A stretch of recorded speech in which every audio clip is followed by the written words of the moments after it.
저는 1999년도에 대학에 입학했습니다. 그래서인지 그 시절의 분위기가 아직도 선명하게 기억에 남습니다. 그때는 새로운 민주정권의 출범, 새 천년을 맞이한다는 설레임이 있었지만 한편으로는 97년도 IMF 외환위기의 상처가 아직 남아 있을 때였습니다. 또 컴퓨터가 2000년을 인식하지 못한다는 Y2K 문제 때문에 세상이 시끌시끌했습니다. 이러한 세기말 불안감을 이용한 마케팅도 많이 있었는데요. 어떤 학습지 이름은 노스트라다무스였습니다. 16세기 역사가이자 예언가라고 일컫는 유명한 사람의 이름을 빗댄 것이지요. 또한 세기말이라고 하는 영화가 개봉해서 종말에 대한 두려움, 불안을 자극했습니다. 이런 불안한 시대를 놓치지 않는 집단이 있었는데요. 바로 이단들이었습니다. 이단의 특징이 무엇입니까? 겉모습은 비슷한데 결론은 다른 것이지요. 무엇보다 그들이 주는 건 그럴듯해 보이는 거짓 희망이었습니다. 불안과 절망의 자리에 참 기쁜 소식이 들어가야 하는데 그 자리를 헛된 희망이 차지하는 것이지요. 사실 이러한 불안과 절망은 비단 세기말 현상에 그치는 것이 아닙니다. 오늘날 우리의 삶 속에서도 찾아옵니다. 갑작스러운 사고, 건강 문제, 직장에서의 해고, 가정의 불화, 자녀의 문제, 밤새 눈물 흘리며 잠 못 드는 때가 있습니다. 또 교회 공동체도 외부의 공격이나 내부의 갈등으로 흔들릴 때가 있습니다. 그때 바로 그곳에서 우리는 무엇을 의지해야 하겠습니까? 이단이 주는 헛된 희망입니까? 아니면 세상이 말하는 막연한 긍정입니까? 이 모든 것이 아니지요. 오늘 본문 속 에스겔도 바로 이러한 절망, 불안, 여러 가지 고통 가운데 있는 그곳에 있었습니다. 포로로 잡혀가 이방 땅 그발 강가에 서 있었습니다. 그곳에서 그는 어떤 마음이었을까요? 성경은 오늘 말씀의 시점을 여호야긴이 사로잡힌 지 5년, 에스겔이 30살이라고 소개합니다. 에스겔은 어떤 사람이었을까요? 에스겔이라고 하는 사람의 그 에스겔이라고 하는 이름의 뜻은 하나님이 그를 강하게 하신다라는 뜻을 가지고 있습니다. 그는 또한 제사장 가문에서 태어났습니다. 그렇게 그는 제사장이라고 하는 정체성을 가지고 있었습니다. 그리고 그의 유년 시기는 제사장 직분이 우대받는 시기였습니다. 율법책이 발견되어 침체되어 있던 여호와를 향한 제사가 활발해지기 시작한 시점이기 때문입니다. 그래서 시대적으로는 희망적인 분위기였습니다. 국내적으로는 요시야 왕이 성전에서 율법책을 발견하고 온 나라에서 이방신들을 제거하는 종교개혁을 단행하였습니다. 우상 숭배하던 신당을 부수고 거기서 섬기던 제사장들을 쫓아냈습니다. 대외적으로는 오랫동안 유다를 압제했던 아수르가 쇠퇴하였습니다. 그 틈새에 유다 왕국은 틈새를 타 숨통을 트이고 있던 시점이었습니다. 신앙적으로는 부흥하는 시기, 정치 경제적으로는 안정을 되찾아갔던 그때 아마 에스겔은 이 나라가 정말 회복되겠구나, 하나님이 우리를 다시 일으키시겠구나 라는 기대 속에 어린 시절, 유년 시절을 보내었을 것입니다.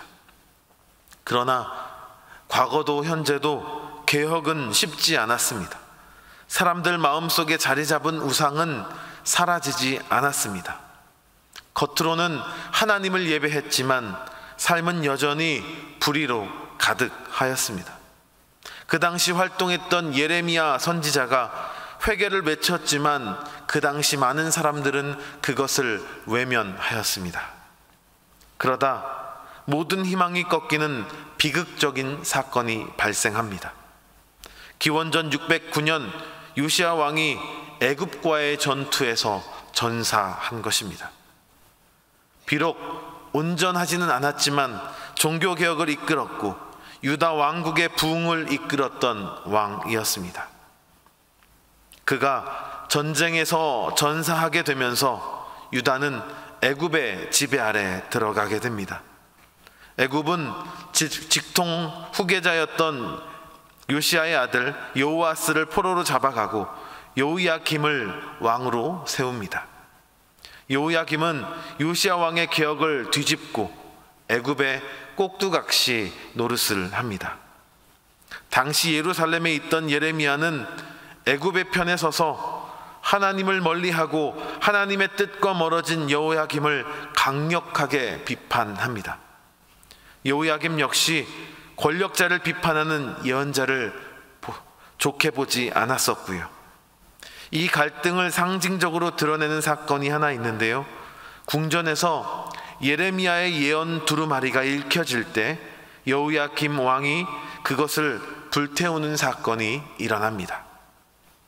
이스라엘에서 제사장 나라라 일컫는 이스라엘에서 하나님의 백성들이라 일컫는 이스라엘에서 하나님의 말씀과 정면 충돌하는 세속 권력이라니. 당시 17세였던 에스겔은 이 소식을 들었거나 아마도 그 현장을 목격했을 가능성이 큽니다. 희망찬 유년 시절과 달리 그의 청소년기는 혼란으로 가득한 시기였을 것입니다. 그리고 조금 더 시간이 지나자 국제 정세는 급변하고 애굽은 쇠퇴하였고 바벨론이라고 하는 새로운 강자가 떠오르게 됩니다. 기원전 605년 바벨론의 느부갓네살 왕은 유다를 점령하였고 왕이었던 여호야김은 쇠사슬에 묶여 바벨론으로 끌려가 비참한 최후를 맞이하게 됩니다. 그뿐 아니라 그의 아들 여호야긴을 유다의 왕족과 귀족들과 더불어 바벨론으로 포로로 끌고 갑니다. 바로 그때 에스겔은 바벨론으로 끌려가게 된 것입니다. 그의 나이 불과 25살이었습니다. 제사장 가문의 아들로서 성전에서 봉사할 날을 꿈꾸었던 그에게 이국 땅으로의 강제적인 이주는 청천벽력 같은 일이었을 것입니다. 그 뒤에도 상황은 나아지지 않았습니다. 여호야긴을 이어 왕이 된 시드기야 왕은 하나님의 말씀을 듣지 않았고 유다는 멸망 직전에 있었습니다. 에스겔은 멀리 그 포로 수용소에서 이 모든 소식을 들으며 마음이 찢어졌을 것입니다. 만일 우리가 평생 준비한 일이 있었는데 하루아침에 그 모든 것들이 무너진다면 어떤 마음이 들까요? 청년 에스겔의 마음이 바로 그러했을 것입니다. 희망은 사라지고 앞이 캄캄한 상황, 그게 바로 성경에서 이야기하는 그곳 그발 강가였습니다. 이러한 심정을 가지고 에스겔은 그곳 그발 강가에 서 있습니다. 그발 강가는 티그리스와 유프라테스 강 사이에 있는 운하 지역입니다. 바벨론 땅 한가운데 있었습니다. 포로로 잡혀온 유다 사람들은 거기서 집단으로 생활하게 되는데요. 대부분 강제로 노역에 동원되었을 것입니다. 운하가 있었던 지역이기 때문에 유지보수해야 될 일, 그리고 새로운 물길을 트는 일 등 여러 가지 일들이 많이 있었을 것입니다. 흙을 나르고 물을 퍼올리고 농사와 건설 현장에 고된 일을 감당해야 했을 것입니다. 한번 상상해 보시면 좋겠습니다. 성전을 바라보며 제사장으로 살겠다고 꿈꾸었던 청년 에스겔이 하루아침에 사로잡혀 먼 나라, 말도 통하지 않는 곳에서 흙먼지를 뒤집어 쓰고 노역을 하는 것입니다. 그리고 그 앞에는 하나님을 섬기는 성전이 아니라 바벨론의 신전과 우상들이 있었습니다. 아마 이런 마음을 들었을지도 모릅니다. 하나님 정말 계십니까? 라고요. 그발 강가는 하나님이 멀리 계신 것 같은 자리였습니다. 이스라엘 사람들에게 하나님은 성전에 임재하시는 분이었습니다. 그런데 예루살렘 성전은 그발 강가에서 수천 킬로미터 떨어진 이방 땅, 떨어진 곳에 있었습니다. 하나님께서 그 예루살렘에 계시지 이 이방 땅, 포로로 잡혀온 이 땅엔 계시지 않을 거야 라고 생각하기 쉽습니다. 우리에게도 그러한 그발 강가가 있지 않습니까? 기도해도 응답되지 않는 자리, 아무리 발버둥 쳐도 상황이 나아질 것만 같지 않는 자리, 하나님이 나를 잊으신 건가? 라고 생각되는 그런 좌절의 자리 말입니다. 이 그발 강가는 사명을 빼앗긴 자리이기도 합니다. 앞에서 말한 것과 같이 에스겔은 제사장 출신의 사람이었습니다. 그는 어려서부터 제사장이 되기 위해 준비했습니다. 제사장이 되는 것만 꿈꾸고 열심히 달려온 사람이었습니다. 그런데 성전에서 멀어졌습니다. 제사장의 역할을 할 수 있는 환경 자체가 사라진 것입니다. 마치 평생 준비한 일이 한순간에 사라져 버린 것만 같습니다. 그래서 그발 강가는 정체성이 흔들리는 자리이기도 합니다. 성경은 그들의 심정을 이렇게 표현하지요. 우리가 바벨론의 여러 강변 거기에 앉아서 시온을 기억하며 울었도다. 시편 137편 1절의 말씀.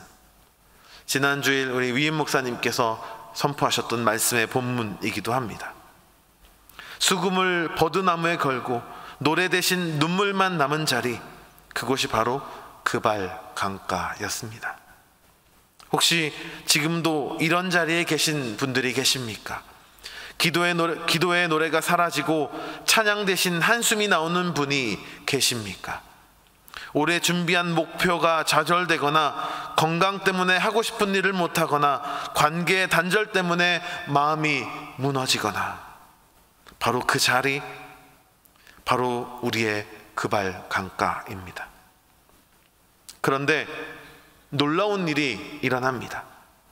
하나님의 영광이 임한 것입니다. 그곳이 어디입니까? 그발 강가입니다. 보통 하나님이 임재하는 곳이라고 한다면 우리는 어떤 곳을 떠올립니까? 성전, 예배당, 거룩한 곳.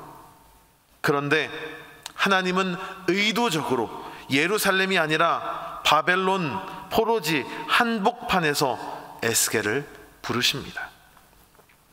오늘 우리가 읽은 본문의 3절을 영어 성경으로 살펴보게 되면 거기라고 하는 단어가 등장합니다. 한글 성경으로는 번역이 되지 않았습니다.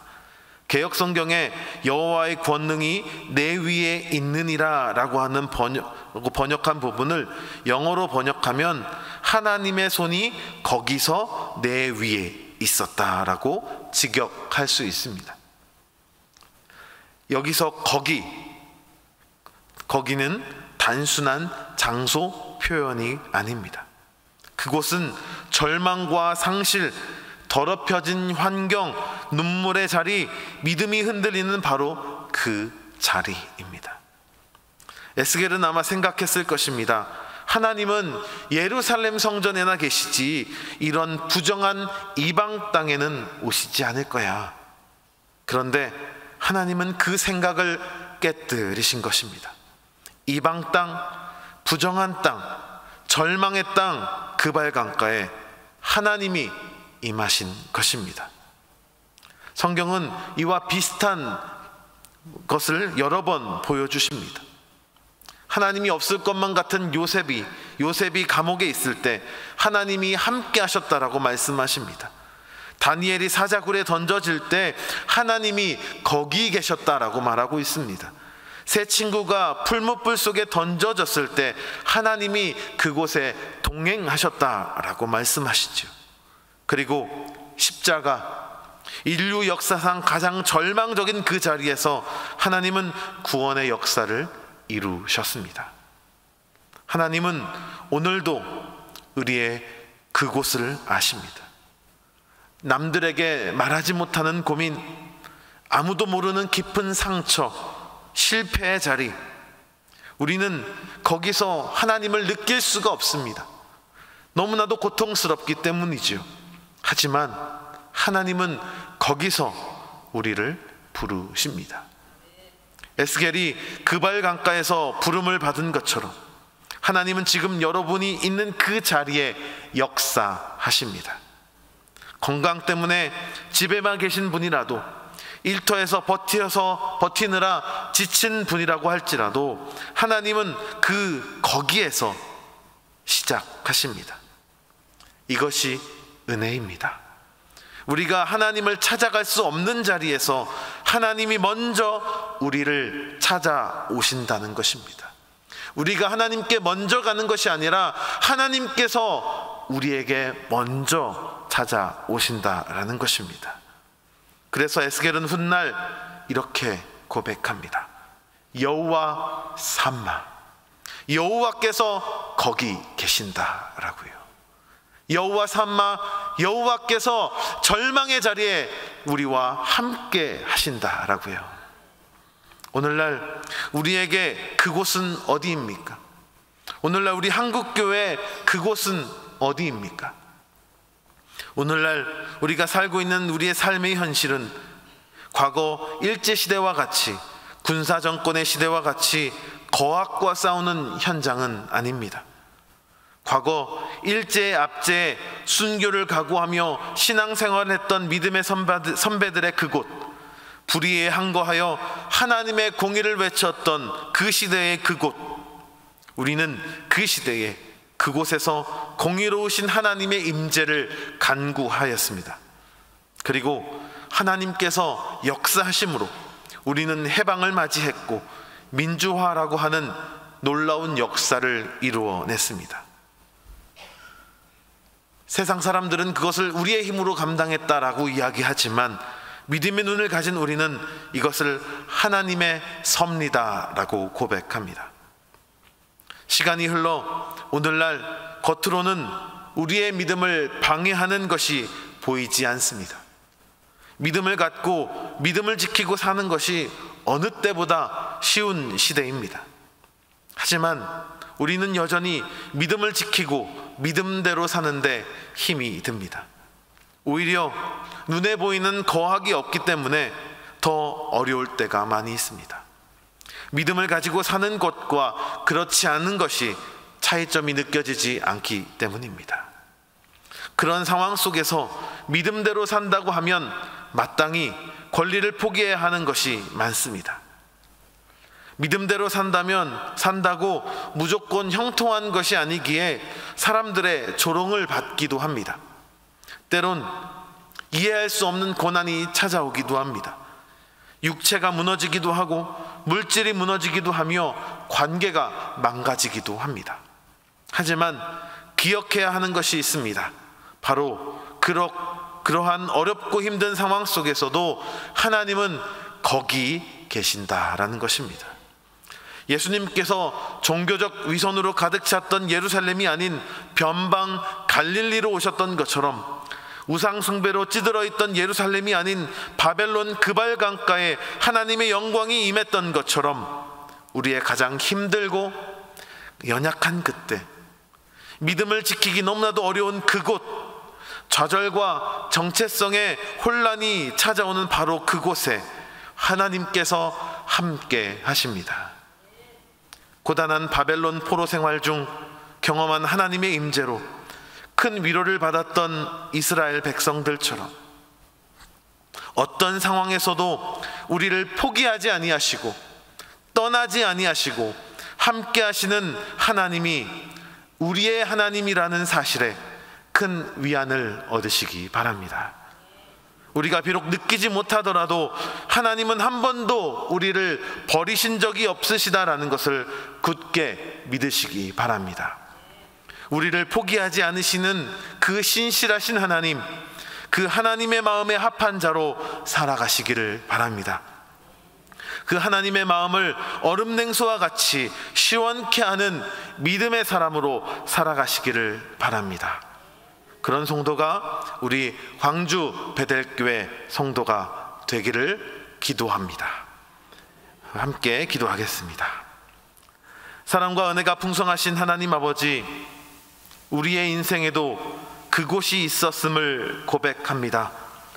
하나님이 멀리 계신 것처럼 느껴지고 기도의 응답이 더딘 자리, 사명과 기쁨이 사라진 자리, 눈물과 한숨이 가득한 바로 그 자리. 그러나 주님, 오늘 말씀처럼 그곳이 바로 주님이 찾아오시는 자리임을 믿습니다. 에스겔이 그발강가에서 주의 권능을 입었듯이 저희도 절망의 자리에서, 혼란의 자리에서 하나님의 손길을 경험하게 하여 주시옵소서. 혹시라도 저희가 어려움 가운데 하나님을 의심하거나 원망했던 마음이 있다면 돌이키게 하여 주시고 오직 주님만 바라보게 하여 주시옵소서. 하나님, 지금 그곳에 있는 성도들을 위로해 주시옵소서. 병상에서 고통 중인 성도들, 가정의 문제로 마음이 무너진 성도들, 경제적인 어려움에 낙심한 성도들, 외로움과 상실감 속에 울고 있는 성도들, 그 자리마다 주님이 찾아가 주시고 내가 여기 있다 말씀하여 주시옵소서. 우리 교회가 한국교회 그발강가와 같은 시대 속에 서 있습니다. 믿음을 지키기 쉽지 않은 시대, 교회를 향한 신뢰가 무너져가는 시대에 저희가 거짓된 희망이 아니라 참된 복음과 소망을 전하게 하여 주시옵소서. 하나님, 어떤 상황 속에서도 하나님께서 거기 계신다라고 하는 고백을 잃지 않게 하시고 그 고백으로 오늘을 살아내게 하여 주시옵소서. 절망 가운데서도 소망을 노래하게 하시고 어둠의 자리에서도 주님의 빛을 비추는 믿음의 사람으로 살게 하여 주시옵소서. 예수님의 이름으로 기도합니다. 아멘.